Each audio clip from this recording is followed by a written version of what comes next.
Hoy vamos a ver un nuevo contenido, Introducción al cálculo de probabilidad. Lo que ustedes tienen en la imagen como contenido, la primera parte dice que la probabilidad mide la mayor o menor posibilidad que se dé un determinado resultado. Es decir, yo realizo un experimento y quiero ver cuál es la probabilidad, cuál es la posibilidad de que se dé ese resultado que yo espero.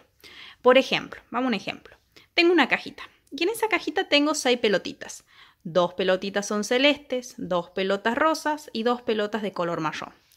Yo quiero saber cuál es la probabilidad o la posibilidad de que yo al meter la mano sin mirar, meter la mano dentro de esa caja, sacar una pelotita y que esa pelotita sea de color, supongamos, celeste. Bueno, ¿cómo voy a saber cuál es la probabilidad de sacar una pelotita celeste? A través del cálculo de probabilidad. Yo a través del cálculo de probabilidad voy a poder saber cuál es la posibilidad de poder sacar esta pelotita celeste dentro de esta caja con las otras pelotitas de otro color. Ahora bien, yo cuando realice ese cálculo de probabilidad, los valores que a mí me pueden dar es entre 0 y 1. También me puede dar 0 y 1, pero más de eso no. Es decir, que si yo hago el cálculo y me da 1,5 como resultado, está mal. Algo estoy calculando mal. Bien, ahora, ¿qué pasa si me da justamente al hacer el cálculo obtengo el valor 0? Si yo al hacer el cálculo obtengo el valor 0, significa que es un experimento imposible. Esto sería imposible, sería un experimento imposible. Sería un experimento imposible. Por ejemplo, ¿cuándo se puede dar ese caso? Tengo un dado y yo digo, quiero obtener el valor 7. Imposible, porque el dado tiene del 1 al 6. Obviamente teniendo en cuenta el dado que es del 1 al 6 nada más, ¿no? Entonces yo digo, quiero sacar un valor 7. ¿Y cuál va a ser la probabilidad de sacar un valor 7 si el dado llega hasta el 6?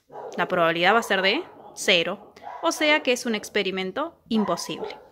¿Cuándo me va a dar 1 como resultado exactamente? Cuando sea un experimento seguro. Esto va a ser así cuando el experimento sea seguro. Es decir, por ejemplo, yo quiero sacar cuál es la posibilidad o cuál es la probabilidad de obtener un número de 1 a 6 al lanzar un dado. Y la probabilidad es 1. ¿Por qué? Porque mi dado tiene del 1 al 6. O sea que yo sí o sí, al lanzar el dado, voy a obtener un valor, ya sea 1, 2, 3, 4, 5, 6, pero que está dentro del 1 al 6. Entonces, mi probabilidad es de 1. Entonces, un experimento seguro. Ahora vamos a analizar la fórmula. La fórmula es probabilidad, esta P es de probabilidad, igual a casos favorables sobre casos posibles. ¿Qué significa esto? Que tengo que hacer una división. Esto es lo mismo que tener casos favorables dividido, con los dos puntitos como nosotros lo conocemos, dividido en casos posibles. Es lo mismo. Recuerden que esta rayita de fracción significa división. Bien, vamos a un ejemplo para entender qué son los casos favorables y qué son los casos posibles. Por ejemplo, dice, ¿cuál es la probabilidad de lanzar un dado y que salga el número 2? Yo quiero saber cuál es la probabilidad de que yo al lanzar el dado me salga el número 2, solamente el 2. Bien, ¿cuáles serían mis casos favorables? Mis casos favorables serían, ¿cuántas veces puedo sacar un 2 dentro de un dado? Una sola vez, porque el dado tiene del 1 al 6. Y el 2 se repite una sola vez. Es la cantidad de veces que se repite eso que yo quiero obtener. En este caso, 1, porque en el dado hay solamente un 2. Entonces, las veces que se repite el 2 es solamente una vez. ¿Cuáles son mis casos posibles? Es decir, ahí tengo que contar todos los casos que pueden ocurrir, todo lo que puede salir. ¿Cuántos son los casos que pueden salir? 6. Porque puede salir el 1, el 2, el 3, el 4, el 5, el 6. Es decir, que los casos posibles que yo puedo sacar son 6. Entonces ya tengo los valores para reemplazar. Divido.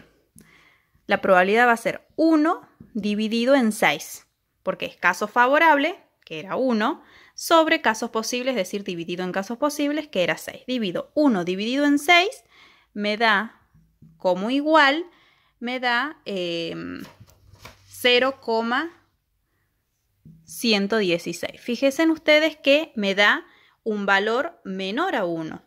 Si yo esto lo quiero pasar a lo que sería porcentaje, directamente lo multiplico por 100.